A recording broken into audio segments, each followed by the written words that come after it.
하나님 아버지 감사를 드립니다. 우리가 겸손한 자리에 앉게 하시고 우리가 교만에 기울지 않도록 인도하여 주시옵소서. 그러기 위해 오늘도 말씀 앞에 섭니다. 오늘 이 말씀이 우리를 겸손의 자리로 이끌게 하여 주시옵소서. 감사드리며 예수님의 이름으로 기도드립니다. 아멘.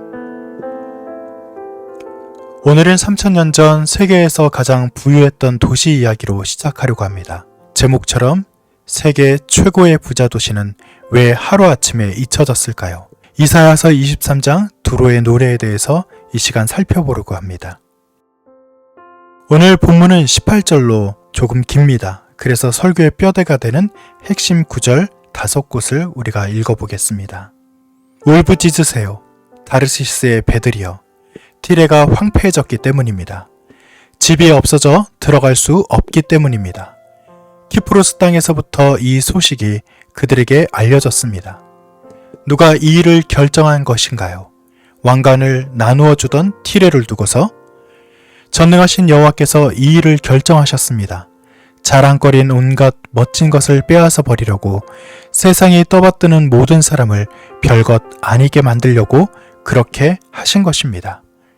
더는 기뻐 외치지 마라. 폭행당한 젊은 여자인 딸 시도나. 일어나 키프로스로 건너가라. 거기서도 너는 편히 쉬지 못할 것이다. 티레가 70년간 잊힐 것입니다. 기타를 들어라. 도시를 한 바퀴 돌아라.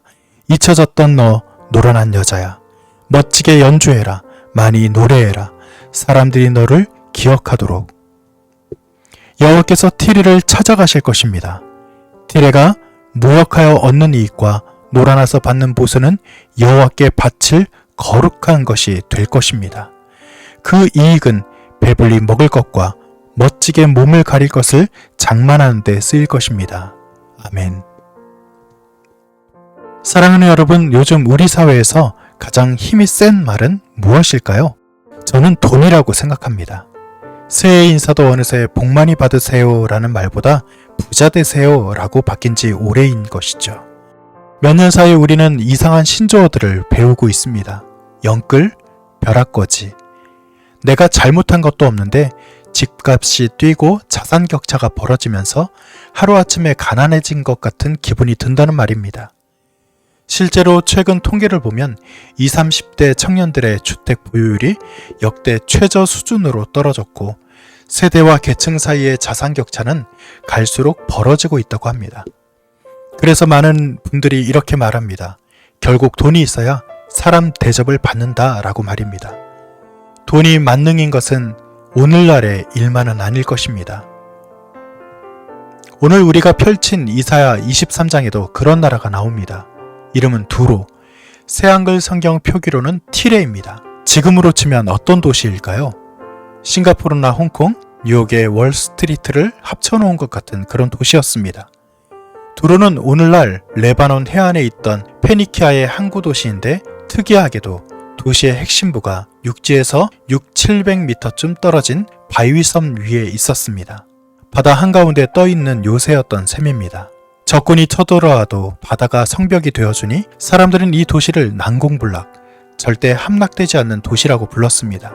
이 도시가 얼마나 대단했는지 몇 가지만 말씀드리겠습니다. 두로는 티리안 퍼플이라는 자주색 염료로 유명했습니다. 바다 조개에서 뽑아낸 이 염료는 같은 무게의 금보다도 비쌌고 로마 시대까지 황제와 왕들만 입을 수 있는 그런 색으로 인식되었습니다. 오늘 우리가 쓰는 알파벳도 이 페니키아 사람들이 퍼뜨린 문자에서 나왔습니다. 솔로몬이 예루살렘 성전을 지을 때 백향목과 기술자를 보내준 히람왕도 바로 이 두로의 왕이었습니다. 두로는 지중해 건너편 북아프리카의 카르타고라는 식민도시까지 세웠고 훗날 로마와 맞서던 그 카르타고가 바로 이 도시를 의미합니다. 그런데 오늘 본문은 이 도시를 향해 뜻밖의 말로 시작합니다. 울부짖으세요.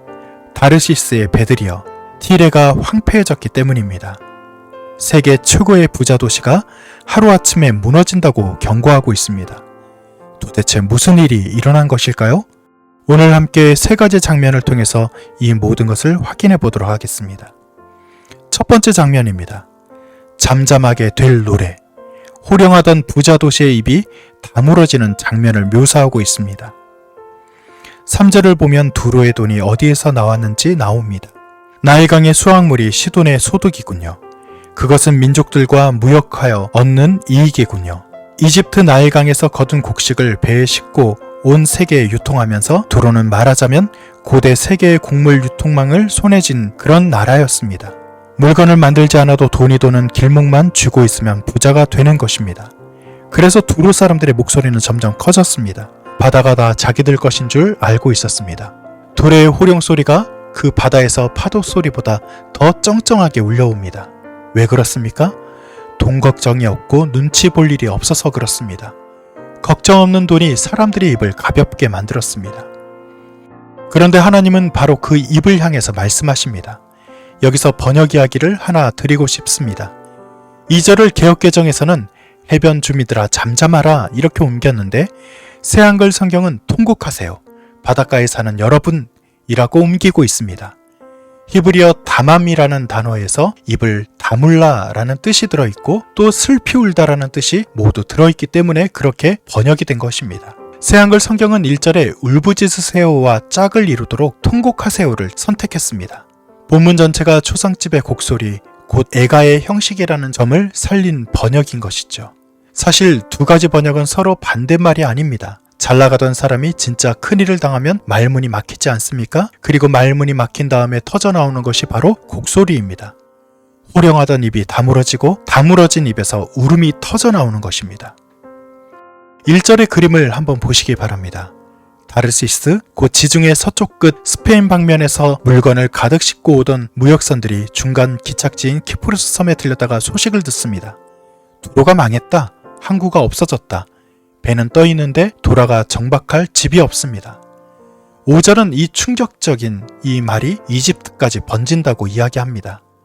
두로가 무너지자 이집트의 곡물의 수출길이 막히고 온 지중해 경제가 연쇄적으로 흔들립니다. 오늘날로 말하면 세계 금융의 허브가 하루아침에 멈추고 글로벌 공급망이 끊어진 것입니다. 한때 바다를 호령하던 이들이 생존을 위해 타국으로 도망치는 피난민이 되고 말았습니다. 우리는 이런 장면을 잘 알고 있습니다. 2008년 금융위기 때 절대 망하지 않는다던 158년 역사의 리먼 브라더스가 무너지자 지구 반대편인 우리나라의 서민들까지 고통을 겪었던 그런 기억이 있지 않습니까? 영원할 것 같은 번영의 시스템도 무너지는 것은 한순간이라는 것을 성경과 우리의 역사를 통해서 확인할 수 있는 것입니다.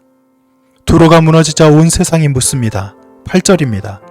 누가 이 일을 결정한 것인가요?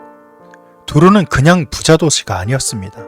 왕관을 나누어 주던 도시, 곧 주변 나라에 왕을 세우고 흔들 만큼 정치적인 영향력이 있는 도시라는 것이죠. 오늘날 대기업 총수의 일거수일투족이 뉴스가 되고 재벌의 빛나는 성공이 모두의 부러움이 되는 것이 바로 이런 영향력 때문이 아니겠습니까? 그런 두로가 무너졌으니 세상이 물을 수밖에 없는 것입니다. 도대체 누가 이런 일을 할 수 있습니까? 9절이 정답을 선포합니다. 전능하신 여호와께서 이 일을 결정하셨습니다. 그리고 또 이유가 이어집니다. 자랑거리는 온갖 멋진 것을 빼앗아 버리려고 세상이 떠받드는 모든 사람을 별것 아니게 만들려고 그렇게 하신 것입니다. 라고 기록이 되어 있는 것이죠. 여러분, 우리가 이 구절에서 오해하면 안 될 것이 하나 있습니다. 하나님은 결코 부자를 미워하시는 분이 아닙니다.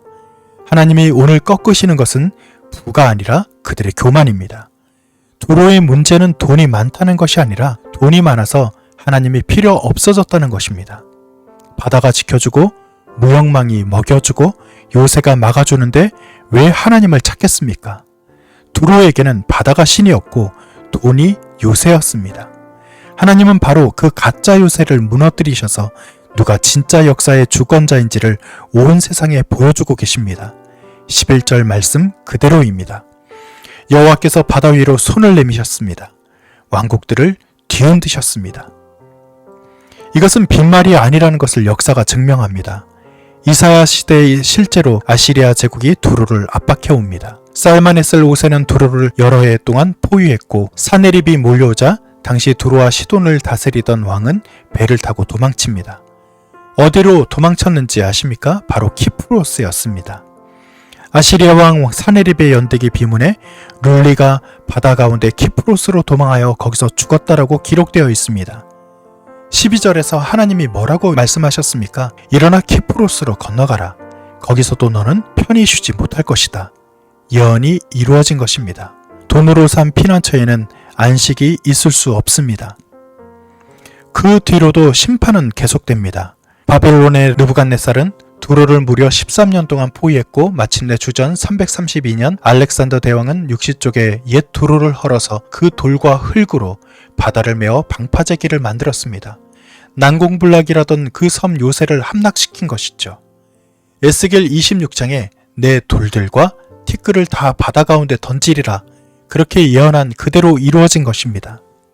수천 년 역사를 자랑하던 도시가 자기가 쌓은 돌에 깔려서 무너진 것입니다. 13절이 말하는 교훈이 바로 이것입니다. 저 갈대아 땅을 보라. 저 강했던 백성도 폐허가 되지 않았느냐. 역사는 반복해서 증언합니다. 난공불락이요? 그것은 결코 있을 수 없는 것입니다. 10절에서 새한글 성경의 번역 하나를 더 짚어보겠습니다. 개역개정에서는 딸 다시스여 나일같이 너희 땅에 넘칠지어다 라고 옮겼는데 솔직히 이것은 무슨 뜻인지 알기 어려운 번역입니다. 새한글 성경은 고대 그리스어 번역을 그대로 따라서 옮깁니다. 그대 땅을 경작하세요. 나일강이 하듯이 딸 다르시스여 이제 항구가 없군요 라고 말입니다. 히브리어로 넘치다와 경작하다는 글자 하나 차이인데 문맥을 보면 뜻이 분명해집니다. 항구가 사라졌으니 이제 무역은 끝났다. 돌아가서 농사나 지으라는 그런 이야기를 하는 것입니다. 평생 바다에서 큰 돈을 만지던 사람들에게 이제 땅이나 가라라 말하는 것은 뼈아픈 말이 될 수 있는 것입니다. 교만의 끝은 이렇게 멸시로 끝나게 되는 것이죠. 세 번째 장면입니다. 15절은 두로가 70년간 잊힐 것이다 라고 이야기합니다. 망한 나라는 망함으로 기억되고 지난 영화는 망함과 함께 잊혀지고 말았습니다. 그런데 70년이 지난 뒤의 장면이 참 쓸쓸하게 그려집니다. 16절에서 이사야는 회복된 도로를 한 여인에 빗댑니다. 기타를 들어라. 도시를 한 바퀴 돌아라. 잊혀졌던 너 노란한 여자여. 한때 잘 나갔지만 이제는 잊힌 여인이 사람들이 자기를 다시 기억해 주기를 바라며 거리에서 악기를 들고 노래를 부릅니다. 히브리어로 들으면 여기에 언어 유희가 있다는 것을 알 수 있습니다. 두로는 초르, 두로가 노래 쉬르를 부르면서 성읍 이르를 돕니다. 두로라는 도시 자체가 한국의 서글픈 노래로 된 것을 음율로 맞춘 것이죠. 이것이 두로의 노래입니다. 잃어버린 영광을 되찾으려고 누구에게든 자기를 팔아서라도 다시 주목받으려는 이 노래. 이 노래가 우린 결코 낯설지 않습니다. 우리 시대에도 바로 이런 노래가 울려나고 있지 않습니까? 두로는 실제로 회복됐습니다. 17절의 말씀대로 다시 무역을 시작했고 다시 돈을 벌었습니다. 그러나 이사야는 그 회복을 노라나서 받는 보수라고 부릅니다. 하나님께 돌아오지 않은 번영은 아무리 화려해도 여전히 기생의 노래라는 것입니다. 반짝일 수는 있어도 진짜로 쉼이라는 것은 있을 수 없는 것이죠. 그런데 여러분, 오늘 본문이 여기서 끝난다면 참 서글픈 일이 되고 말 것입니다. 마지막 18절에서 아무도 예상하지 못한 반전이 일어납니다. 그런데 티레가 무역하여 얻는 이익과 놀아나서 받는 보수는 여호와께 바칠 거룩한 것이 될 것입니다 라고 말입니다. 놀랍지 않습니까? 기생의 화대 같던 돈이 거룩한 예물이 된다는 것입니다. 도로는 그 돈을 쌓아놓지도 못하고 모아두지도 못할 것이다 라고 기록되어 있습니다. 대신 그 이익은 여호와 앞에서 살아가는 사람들의 것이 되어 사람들을 배불리 먹이고 멋지게 입히는 데 쓰입니다. 창고에 쌓이던 돈이 사람을 먹이고 입히는 돈으로 바뀌는 것이죠. 이 예언은 실제로 이루어집니다. 유다 백성이 포로에서 돌아와 무너진 성전을 다시 지을 때 에스라 3장 7절을 보면 백향목을 가져다 주는 사람이 바로 시돈과 두로의 사람들입니다. 두로의 배와 두로의 물자가 하나님의 성전을 짓는 데 쓰이는 것이죠.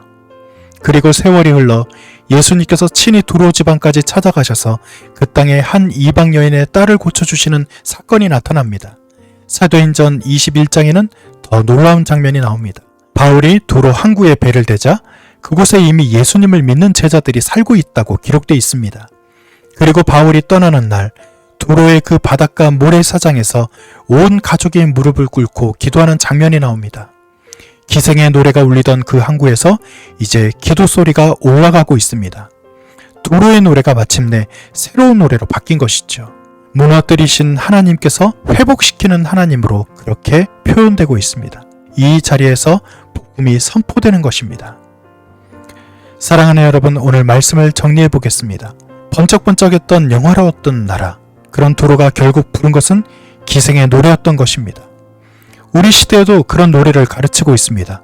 더 벌어라, 더 쌓아라, 잊히지 말아라, 너를 팔아서라도 반짝거려라. 그러나 그 곡조를 따라가면 도로처럼 됩니다.